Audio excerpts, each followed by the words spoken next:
आपनको नमस्कार आपको स्वागत करुच्ची मोर YouTube channel fast exam booster रे मु आज आसी गोटे नुआ वीडियो नहीं कि सेटा होची हमर ओस्टेट सिलेबस रे जो बॉटनी चलथिला से बॉटनी रो फर्स्ट टॉपिक रो क्वेश्चन आंसर माने एबे देखंतो ए टॉपिक होची plant diversity and conservation.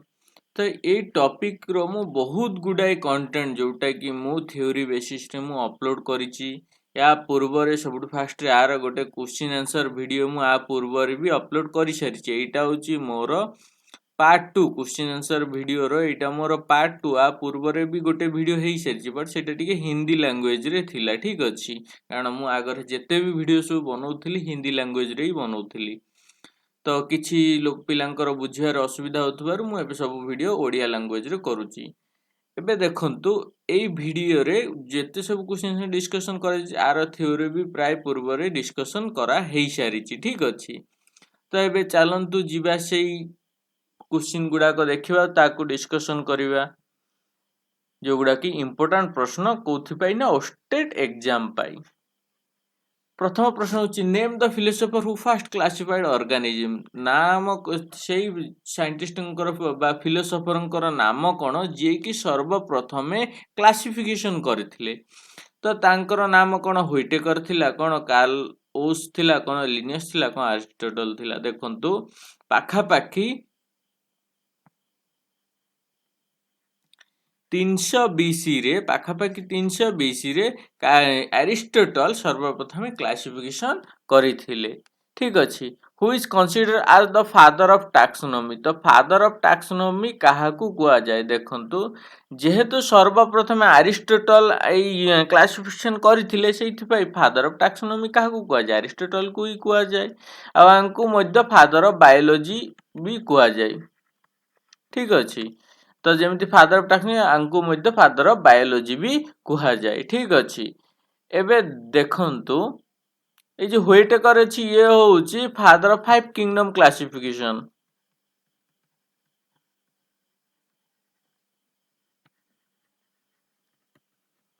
Father of 5 kingdom classification ठीक अछि। ए लिनियस होउची फादर ऑफ बाइनोमियल नोमेनक्लेचर और फाउंडर ऑफ बाइनोमियल नोमेनक्लेचर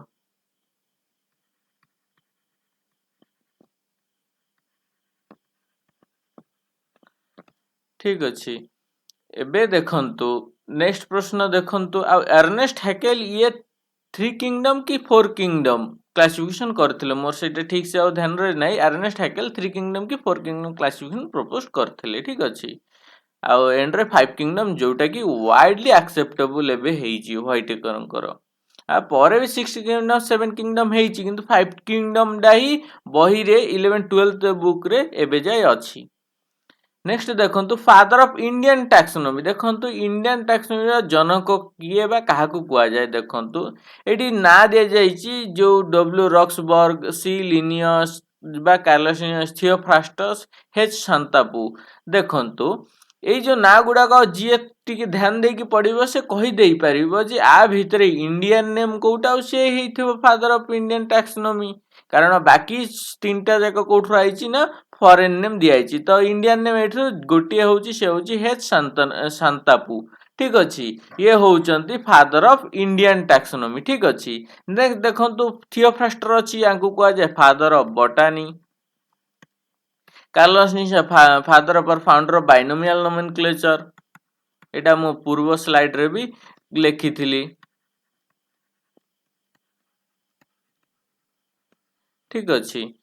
अब नेक्स्ट देखंतु basic unit of classification is जो बेसिक यूनिट क्लासिफिकेशन जो सर्वनिम्न क्लासिफिकेशन करिवार एकक काहाकू कुआ जाय देखंतु कोन किंगडम को कुआ जाय कोन डिवीजन को कुआ जाय कोन स्पीशीज को कुआ जाय कोन ऑर्डर को कुआ जाय ना सर्वप्रथम बा सर्वनिम्न क्लासिफिकेशन रो एकक होउची स्पीशीज ठीक अछि। स्पीशीज परे जेनस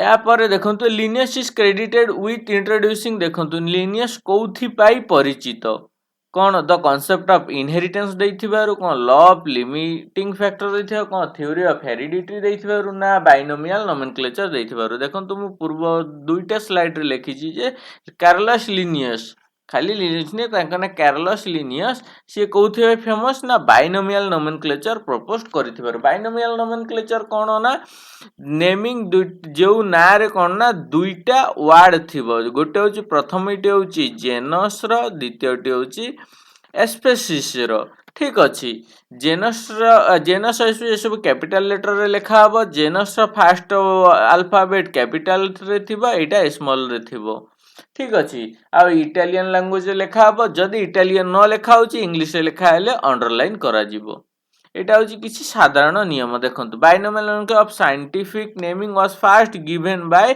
कैरलस लिनियस इन 1735 से सर्वप्रथम 1735 रे प्रपोज करथिले आ को बुक रे से सर्वप्रथम सब उल्लेख करथिले ना सिस्टमा नेचुरे नामक बही रे ए सब उल्लेख करथिले किंतु लेटर ऑन पर से कौन कले ना आउरी गोटे बही लिखिचंती जोटर ना स्पेसीस प्लांटर से बही रे आउरी किछि लिखिचंती कोते मसिया रे ना 753 1753 मसिया रे he use two Latin words for any organisation से कौन करथिले जो लैंग्वेज यूज करथिले जो नोमेनक्लेचर पाई सेटा होची Latin word the first begins generic name बा genus name and the second one is specific name आउ स्पेसीस रो ना आ जेनस प्रथम अल्फाबेट कैपिटल रे लिखा जाए स्पेशल प्रथम अल्फाबेट स्मॉल रे लिखा जाए गोटे इटालिक रे लिखा जाए इटालिक रे टिके बंका बंका रहउची आउ जदी इंग्लिश रे लिखिबो ता तले अंडरलाइन करबा को पड़े नेक्स्ट देखंतु system nature written by Linnaeus contains a list of देखंतु ए जो प्रथम बहीटा सिस्टम नेचर से लिखिथिले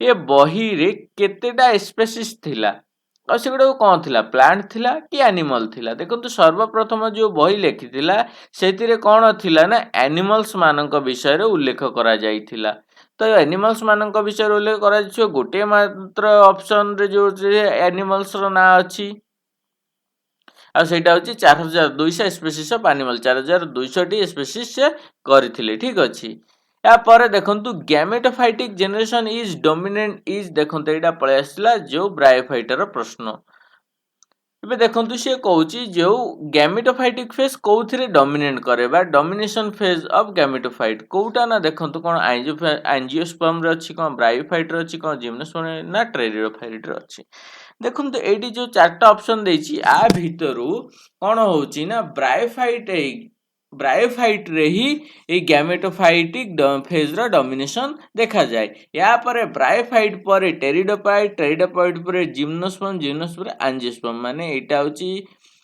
2 नंबर कारण आ पूर्व रे थैलोफाइट अछि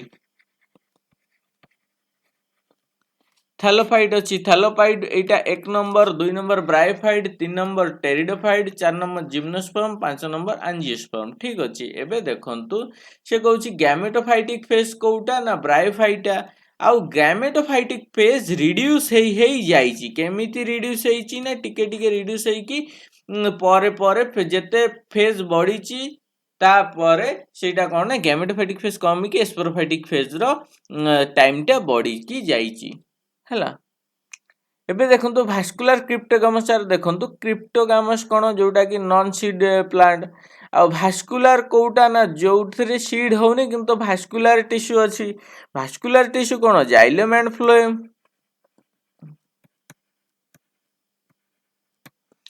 जाइलम जाइलम और फ्लोएम जोथिरे अछि सेटा होछि भास्कुलर टिश्यू तो को क्रिप्टोगामस जोथिरे कि सीड्स तो होउनी किंतु जाइलम और फ्लोएम अछि ना सेटा होउछि को टिश्यू ना देखंतु ब्रायोफाइटा रे भास्कुलर टिश्यू नाही किंतु सर्वप्रथम जोटा टेरेस्ट्रियल प्लांट जोथिरे भास्कुलर टिश्यू अछि सेटा होछि टेरिडोफाइट ठीक अछि यार उत्तर टेरिडोफाइट और क्रिप्टोगामस एथि पाई जे एथिरे कोनोसी सीड हुए नाही क्रिप्टोगामस विषय रे टिके कहि दोछि देखंते क्रिप्टोगामस is a plant or a plant like organism that reproduces by spores cryptogams कोन स्पोर द्वारा प्रोडक्शन करे विदाउट फ्लावर्स और सीड्स ना फूल होउची ना सीड होउची क्रिप्टोगामी मीन्स हिडन रिप्रोडक्शन ता माने एथे लुकायित भाबरे रिप्रोडक्शन साधारणतः लीफ रे हुए पत्र रे तार पत्र तो न थाए तार से थैलस बॉडी स्ट्रक्चर रे गोटे जगह रे हुए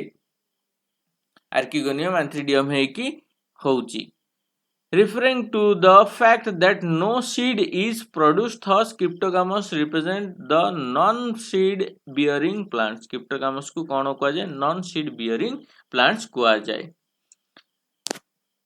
Next देखो cryptogamous and phanerogamous are two sub kingdom of the kingdom plantae. cryptogamous ଆଉ phanerogamous दुईटा sub kingdom. sub kingdom काहेकि ना देखो cryptogamous से कौन कौन आउची? तीनटा kingdom आसची, sub kingdom आसची. गोटे होची thallophyta,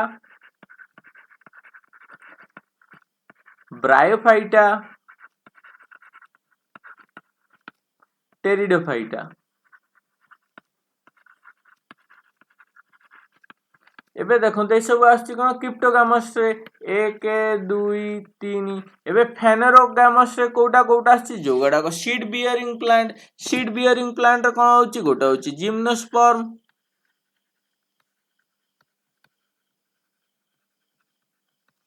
आउ गोटे होची एंजियोस्पर्म.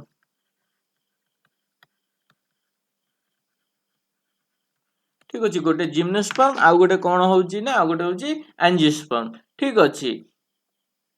एबे होची क्रिप्टोगामस कोन ना सीडलेस प्लांट आउ एंजियोस्पर्म कोन सीड बियरिंग प्लांट. तो सेथि पाई क्रिप्टोगामस से कोन ना फ्लावर हुए ना फ्रूट हुए, किंतु जिम्नोस्पर्म रे सीड हुए. किंतु सीड रे कोन थाए ना फ्रूट न थाए बा कवरलेस, किंतु एंजियोस्पर्म रे सीड रे कवर थाए. एटा को ओडिया रे कहा जाए नग्न बीजी,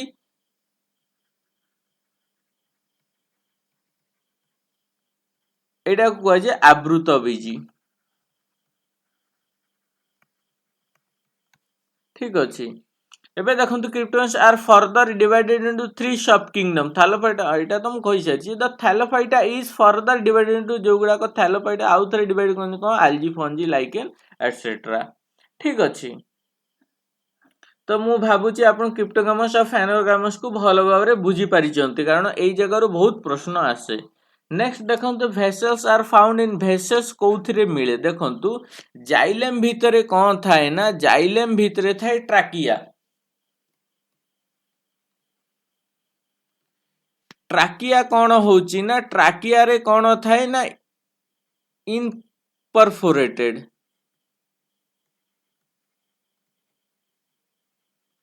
इनपरफोरेट माने परफोरेटेड नुह, किंतु ट्राकिया रो ही एडवांस वर्जन माने आ परवर्ती रे जोटा हेची सेटा होची कौन ना वेसल. वेसल्स जोथिरे कौन थाए ना परफोरेटेड. परफोरेटेड. ट्राकिया रो कौन ना वाल टा कौन थाए थिक थाए, मोटा मोटा थिबारु एथिरे टिके वाटर सप्लाई टिके कम हुए, किंतु वेसल रो जो वाल टा कौन थाए थिन थाए. थिन थिबारु पतला थिबारु एथिरे वाटर सप्लाई भलो हुए.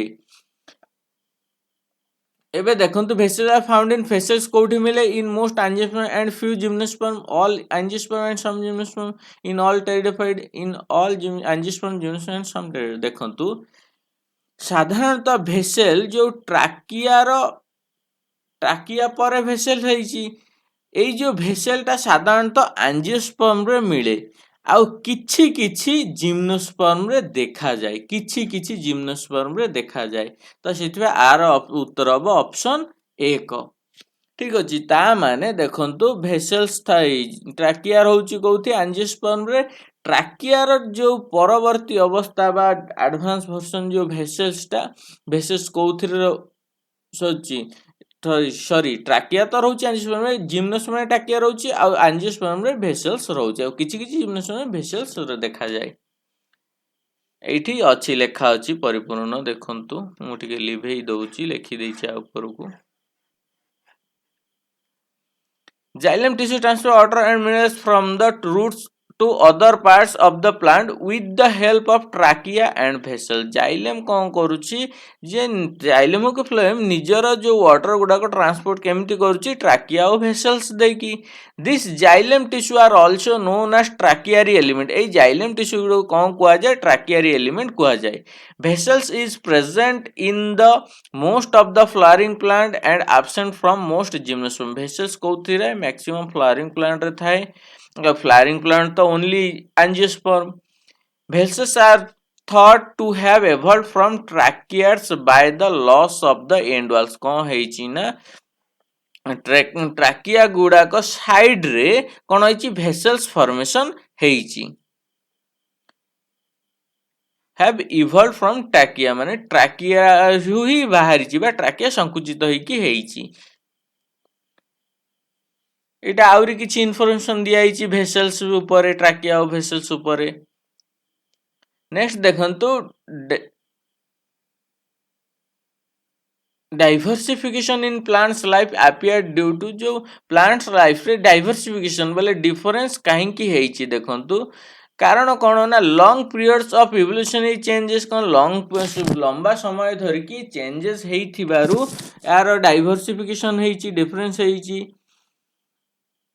म्यूटेशन हेइथिबारु ना sudden changes in the earth बोले पृथ्वी रे सडन चेंजेस हेइथिबारु ना सीड डिस्पोजल रु ହେଇची देखंतु जो डाइवर्सिफिकेशन इन प्लांट्स लाइफ माने विभिन्न प्रकार प्लांट स्पेसीज देखिबार कारण कौन कारण बहुत समय धरिकी गोटे इवोल्यूशन हेकी आसीची गोटे पर गोटे इवोल्यूशन हेकी चेंज हेकी बाहरी थिबारु एमानक भितर डिफरेंस और डाइवर्सिफिकेशन देखा जाय उत्तर होची ए के ऑप्शन ऑन नेक्स्ट देखंतु साइकास एंड एडियंटम साइकास और एडांटम एगुडा को कारण पाई एका भलिया हेइची देखंतु साइकस एडांटम कोथि पाई एका प्रकार ना या भितरे कोन सीड्स थिबारु कोन मोटाइल स्पंज थिबारु कोन कैम्बियम थिबारु ना भेसल्स थिबारु देखंतु साइकस टा होउची कोन ना जिम्नोस्पर्म रो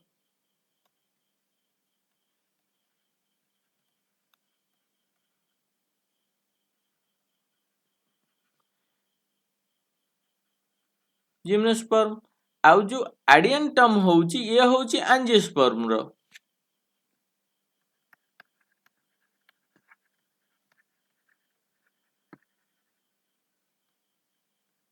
एंजियोस्पर्म एटा टेरिडोफाइटा रो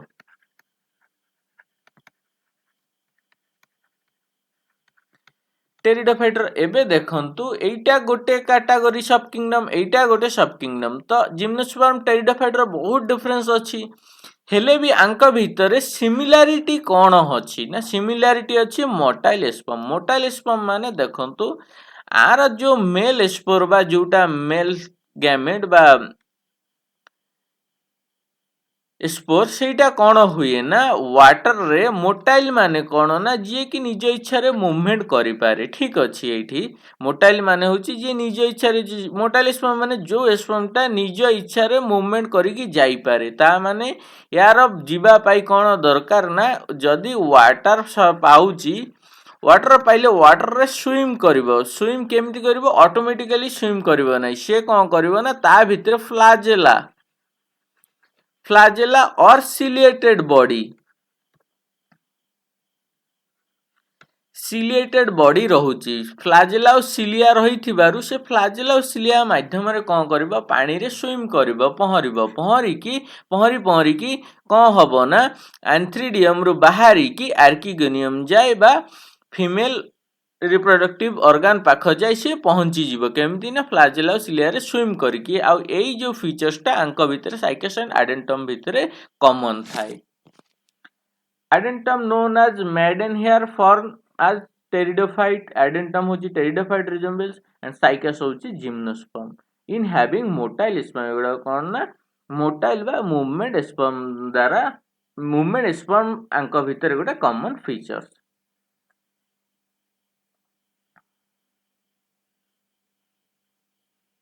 सेही लेखा अछि तळे मु जहा कहिछि एबे देखंतु next gymnosperms are also known as soft wood spermatophytes as they lack देखंतु जिम्नोस्पर्म गुडा को सॉफ्ट वुड काहे की कहआ जाउछि कोन कैम्बियम पाई ना फ्लोएम फाइबर पाई ना जाइलम फाइबर पाई ना थिक वॉल ट्राकिया पाई देखंतु जिम्नोस्पर्म को काहे की पतला कहआ जाइछि ना से लैक ऑफ कोन ना lack of thick wall trachea देखंतु या भितरे गोटे जिम्नोस्पर्म भितरे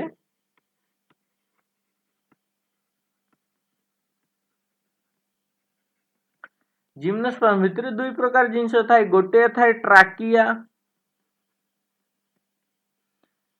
आउ कौन थाए ना भेसल्स किंतु मु पूर्व स्लाइड रे कहिथिले एंजियोस्पर्म रे भेसल्स थाए किंतु किछि किछि जिम्नोस्पर्म रे भेसल्स थाए तो सेठी पाई किछि किछि थाए बा बहुत कम परिमाण रे थाए सबुथिरे न थाए तबे देखंतु ट्राकिया टा कोन ना थिन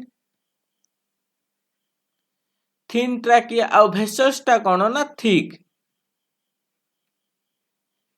हेइथिबारु आर कोन ना एटा टिके नरम होउची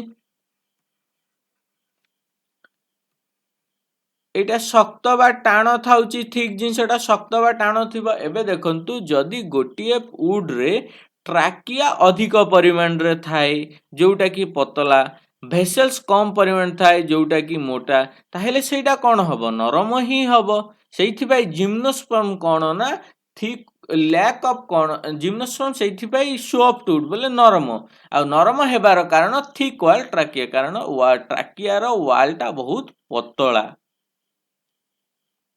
सॉरी पतला अच्छी किंतु एठी कौन होची एटा शॉर्टेज लैक ऑफ कोइची कोन अभाव अछि ना मोटा कांथ वाला ट्राकिया रो अभाव अछि यार उत्तर होची एटा थिक वाल ट्राकिया नेक्स्ट देखंतु एठी मु लिखि देइची यार डिस्क्रिप्शन जे एक्चुअली रीजन टा कोन जहार पढिबार टिके पढि देबे बुझिबा पई पॉज कुमारी की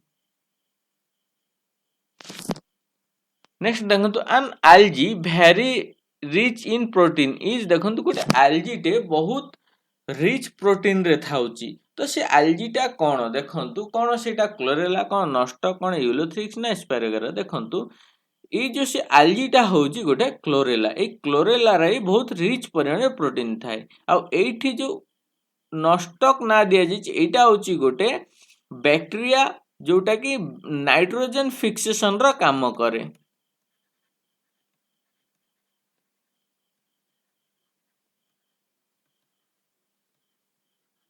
ठीक अच्छे नाइट्रोजन फिक्सिंग करे आन क्लोरेला कौन ना देखंतु क्लोरेला कौन थाए प्रोटीन थाए केते परसेंट थाए प्रोटीन जानचंती 50% प्रोटीन पर आउ कौन थाए ना कार्बोहाइड्रेट्स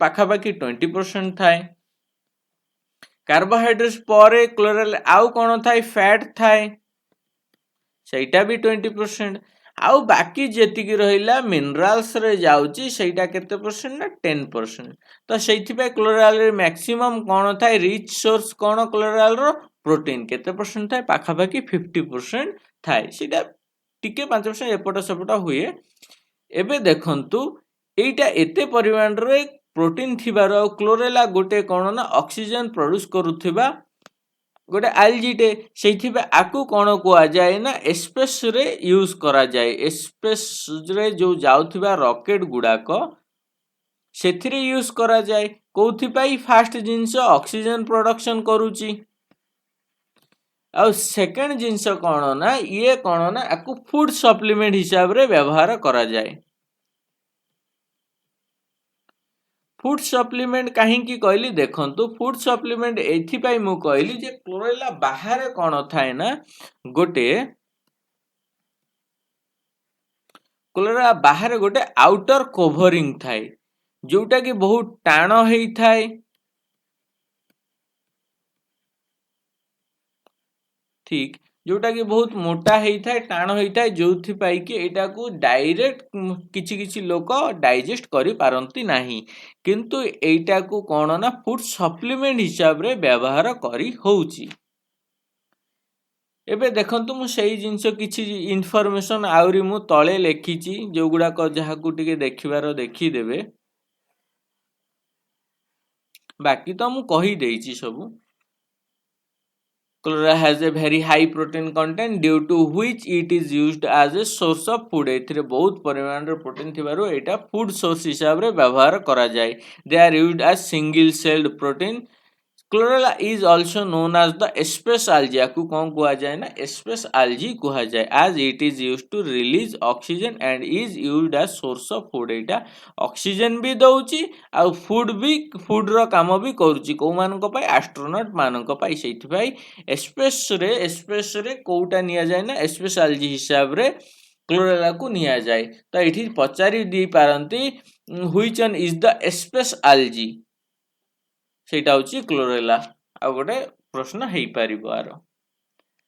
ନେକ୍ସଟ ଦେଖନ୍ତୁ ପିଟ୍ ମସ୍ is used as a packing material for sending flowers and live plants to distant places। ଦେଖନ୍ତୁ ମସ୍ଟା ଯାଉଛି କାହା ଭିତରେ ବ୍ରାୟୋଫାଇଟାରେ।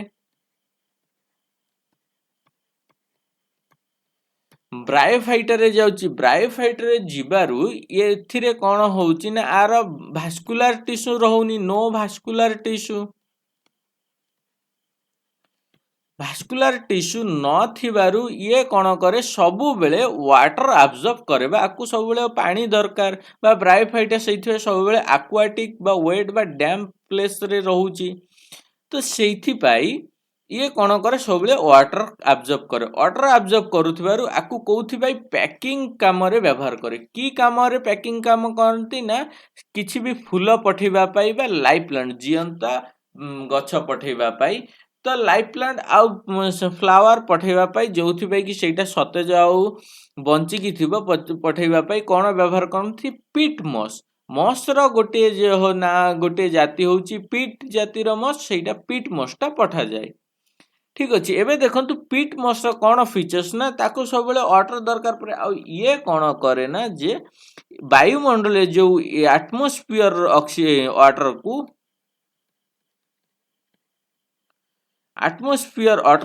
ୱାଟର ଭେପରକୁ ସିଏ କ'ଣ କରେ ଆବଜର୍ବ କରେ। ଆବଜର୍ବ କରିଥିବାରୁ ଇଏ କ'ଣ ଆବଜର୍ବ କରିକି ସିଏ କ'ଣ କରେ ନା ଏଇ ଯେଉଁ ଭିତରେ ଥିବା ଯେଉଁ ଜିନିଷଟା ଯେଉଁ ଯାହା ବି ଫୁଲ ହଉ କି ଲାଇଭ୍ ପ୍ଲାଣ୍ଟସ୍ ହଉ ସେଇଟାକୁ ଆଉ ଶୁଖିବାକୁ ଦିଏ ନାହିଁ।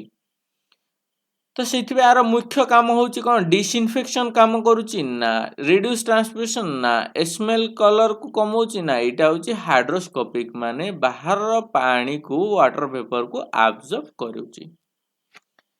ନେକ୍ସଟ ଦେଖନ୍ତୁ plants forming spores but lacking seed and vascular tissue. ଆର୍ ଗୋଟିଏ ପ୍ଲାଣ୍ଟ କ'ଣ ସ୍ପୋର ଫର୍ମେସନ୍ କରୁଛି ବଟ୍ ନା ମଞ୍ଜି ରହୁଛି ସିଡ୍ ବିହନ ରହୁଛି ନା ଭାସ୍କୁଲାର ଟିସ୍ୟୁ ଅଛି। ଏବେ ଦେଖନ୍ତୁ ସେଇଟା କ'ଣ ନା ଭାସ୍କୁଲାର ଟିସ୍ୟୁ କେଉଁଥିରେ ନାହିଁ, ଏକ ତ ଥାଲୋଫାଇଟ୍ରେ ରହୁନି ଆଉ ଦୁଇଟା ହେଉଛି ବ୍ରାୟୋଫାଇଟ୍ରେ ରହୁନି। ସାଧାରଣତଃ ବ୍ରାୟୋଫାଇଟ୍ରେ ହିଁ ରହୁନି। ଏବେ ଦେଖନ୍ତୁ ବ୍ରାୟୋଫାଇଟ୍ରେ ଆଉ କ'ଣ ନଥାଏ ସିଡ୍ ବି ନଥାଏ। ସେଇଥିପାଇଁ ଆର ଉତ୍ତର ଅପସନ୍ 2। ଆଉ ଇଏ ସ୍ପୋର ଫର୍ମେସନ୍ କରେ। Bryophyta are the plants which produces spore and embryos but they do not have vascular tissue। କିନ୍ତୁ ଏଥିରେ କୌଣସି vascular tissue ନଥାଏ। ନେକ୍ସଟ ଦେଖନ୍ତୁ resin duct of gymnosperm system is an example of. ଦେଖନ୍ତୁ ଯେଉଁ ଜିମ୍ନୋସ୍ପର୍ମରେ ଯେଉଁ ରାଇଜିନ୍ ଡକ୍ଟ ରହୁଛି ସେ ରାଇଜିନ୍ ଡକ୍ଟର କ'ଣ କାମ ବା ସେଇଟା କେଉଁ ପ୍ରକାର ଡକ୍ଟ ବା କ୍ୟାଭିଟି, ସେଇଟା ହେଉଛି ସିସ୍ଚୋଜିନସ୍ କ୍ୟାଭିଟି। ତାକୁ ରାଇଜିନ୍ ଡକ୍ଟକୁ କ'ଣ କୁହାଯାଏ ନା ସିସ୍ଚୋଜିନସ୍ କ୍ୟାଭିଟି କୁହାଯାଏ। Resin duct of gymnosperm of the stem is an example of the schizogenous cavity. Resins canal are elongated, ସେଗୁଡ଼ା ଏଲଙ୍ଗେଟେଡ୍ ରହୁଛି, ଟ୍ୟୁବ୍ ସେପ୍ଟର ରହୁଛି। କେନାଲ ଯେହେତୁ ସେ ତ ଟ୍ୟୁବ୍ ସେପ୍ଟର ହିଁ ରହିବ, ଟ୍ୟୁବ୍ ରହୁଛି ଲମ୍ବା ମଝିରୁ ଫାମ୍ପା, ସେମିତି ନ ରହିଲେ କେମିତି କେନାଲ ହବ। Intercellular spaces surrounded by epithelial cells that secretes resin into the canal। କ'ଣ ହେଉଛି ନା ସେଗୁଡ଼ା ଏଲଙ୍ଗେଟେଡ୍ ଲମ୍ବା ଆଉ ଟ୍ୟୁବ୍ ସେପ୍ଟର ରହୁଛି ଆଉ ଏଥିରେ କ'ଣ ନା ରାଇଜିନ୍ ସିକ୍ରେସନ୍ ହେଉଛି। ସେଥିପାଇଁ ରାଇଜିନ୍ ସିକ୍ରେସନ୍ ହେଇଥିବାରୁ ତାକୁ ରାଇଜିନ୍ ଡକ୍ଟ କୁହାଯାଏ। ନେକ୍ସଟ ଦେଖନ୍ତୁ coralloid roots help the plant in. Coralloid root କେଉଁ କାମରେ ସାହାଯ୍ୟ କରେ। ଦେଖନ୍ତୁ କୋରାଲଏଡ୍ ରୁଟ୍ସ ଆକ୍ଚୁଆଲି କ'ଣ ନା କ'ଣ ଆବଜର୍ବିଂ ଅଫ୍ ୱାଟର, ପାଣି ଆବଜର୍ବ କରେ, ଆନକ୍ରୋଚ୍ କରେ ନା absorption and fixation nitrogen, known of this. ଦେଖନ୍ତୁ ଯେଉଁ କୋରାଲଏଡ୍ ରୁଟ୍ର କାମ କ'ଣ ନା ସିଏ ଆବଜର୍ପସନ୍ ଆଣ୍ଡ ଫିକ୍ସେସନ୍ ଯେଉଁ ଯବକ୍ଷାରଜାନ ବିବନ୍ଦନ କରେ। ଯବକ୍ଷାରଜାନ ବିବନ୍ଦନ କାମ ହେଉଛି କୋରାଲଏଡ୍ ରୁଟ୍ସର କାମ। ଏବେ ଦେଖନ୍ତୁ ଯବକ୍ଷାରଜାନ ବିବନ୍ଦନ ଆଉ କ'ଣ କ'ଣ କରେ, କିଛି ସିଆନୋ ବ୍ୟାକ୍ଟେରିଆ କରେ।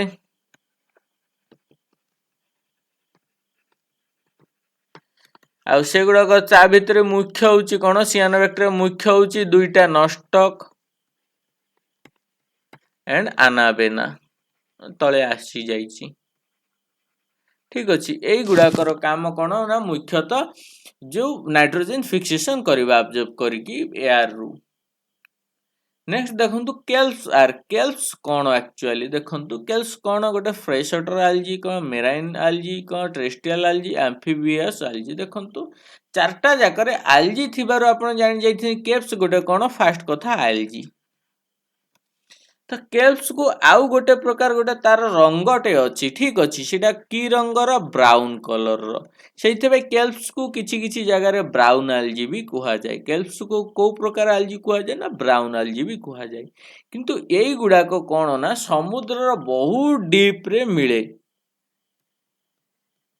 को ओसेन फॉरेस्ट मध्य कह जाए बहुत प्रचुर परिमाण हुआ कौन कह जाए ओसेन फॉरेस्ट भी कह जाए एबे देखंतु एटा समुद्र रे मिलथर हम कहि देउ सेइथबा को मेराइन एल्गी कहा जाय केल्प्स आर मेराइन एल्गी बा ब्राउन एल्गी आ ओशन फॉरेस्ट भी एथिरे ही फॉर्मेशन हुए एबे देखंतु केल्प्स र कलर एई होची केल्प्स एमिति देखा जाय केल्प्स ठीक अछि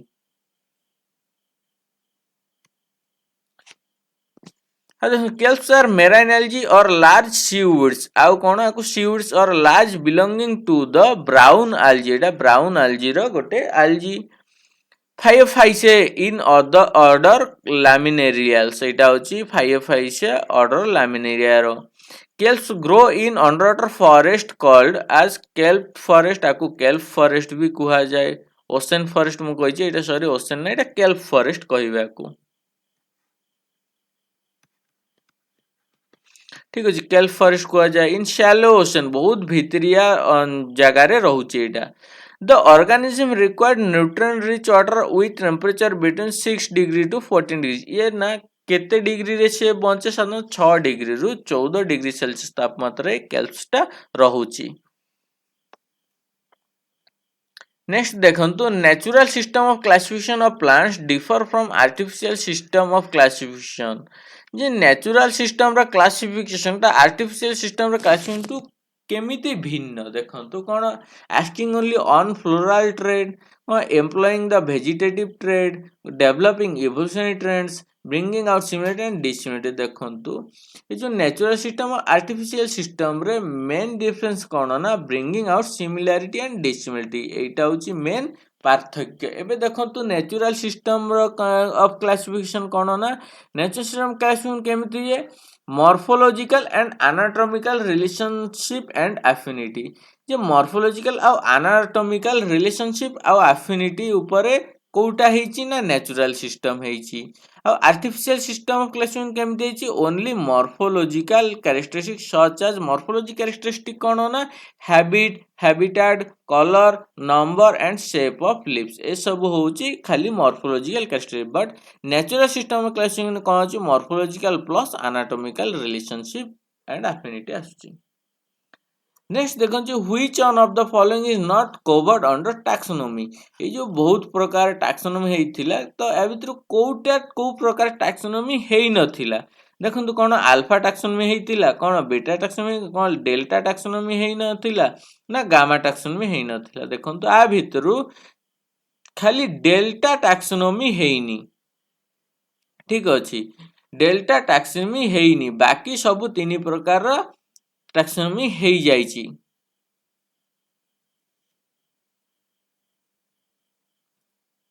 ये टैक्सोनॉमी डील्स विथ जो टैक्सोनॉमी सॉरी अल्फा टैक्सोनॉमी एटा कोन ना अल्फा टैक्सोनॉमी डील्स विथ जो अल्फा टैक्सोनॉमी कोथरे डील्स करे ना क्लासिकल टैक्सोनॉमी ना केमो टैक्सोनॉमी ना फालोजेनी ना एक्सपेरिमेंटल टैक्सोनॉमी जो अल्फा टैक्सोनॉमी क्लासिकल टैक्सोनॉमी सहित डील्स करूची क्लासिकल टैक्सोनॉमी को डिपेंड करके अल्फा टैक्सोनॉमी नेमिंग करा होची एबे देखंतु one of the best methods for understanding general relationship of plants is देखंतु को रिलेशनशिप रे गोटे प्लांट को भल से बुझी हबा बा को बेसिस रे देखंतु कोन साइटोटैक्सोनॉमी ना एक्सपेरिमेंटल टैक्सोनॉमी ना न्यूमेरिकल टैक्सोनॉमी ना केमो टैक्सोनॉमी देखंतु गोटे प्लांट को बुझिबा पाई ताकू रो कोन दरकार ना केमो टैक्सोनॉमी दरकार देखंतु केमो टैक्सोनॉमी कोन जो केमिकल बेसिस रे टैक्सोनॉमी करबा को केमो टैक्सोनॉमी को जाए ସେଇଟା କ'ଣ ନା ଦ କମ୍ପାଉଣ୍ଡ ଷ୍ଟଡିଜ୍ ମୋର୍ ଏୟାର ସେଇ ଟାକ୍ସୋନମି କ'ଣ କୋଉ କମ୍ପାଉଣ୍ଡସ୍ ଗୁଡ଼ାକ ବହୁତ ଧ୍ୟାନରେ ପଢ଼ାଯିବ ବା ଦେଖାଯିବ ସେଗୁଡ଼ା ହେଉଛି protein, amino acid, nucleic acid, peptides etcetera. ଠିକ୍ ଅଛି, ଏଗୁଡ଼ାକୁ ବହୁତ ଭଲ ଭାବରେ ଅବଜର୍ଭ କରିକି ତାର ରିଲେସନ୍ ବାହାର କରାଯାଉଛି ବା ଗୋଟେ ପ୍ଲାଣ୍ଟକୁ ବୁଝାଯାଉଛି। नेक्स्ट देखो blue green algae are kept into जो ब्लू ग्रीन आलजी अच्छी सीटा को कैटेगरी आछि ना कौन मोनेरा आछि ना प्रोटिस्टा फंजे एनिमलिया ना प्लांटेरिया आछि देखंतु जो ब्लू ग्रीन आलजी सॉरी एटी पांच चारटा ऑप्शन अछि जो ब्लू ग्रीन आलजी सेटा आसुची आपनकर सियानोबैक्टीरिया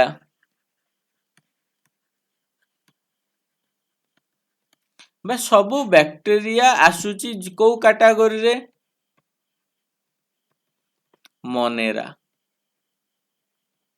तो से यार उत्तर हूँ मोनेरा ब्लू ग्रीन आलजी कौन ना मोनेरा आ मोनेरा रे सबु मैक्सिमम सबु को प्रकार जीव ना यूनिसेलुलर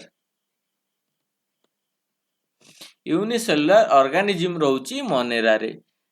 नेक्स्ट देखंतु आईसीबीएन इज आईसीबीएन कहीं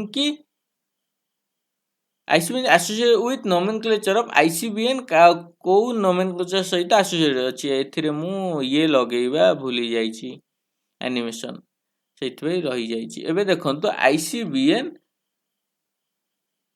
केउथिपाई फेमस ना एबा तार काम कोन ना आईसीबीएन होची international code of botanical nomenclature जेहेतु बोटानी माने कोन प्लांट स्टडी तो सेथि आईसीबीएन कहा सहित एसोसिएटेड हेतिबा प्लांट सहित सिंपल जिंस।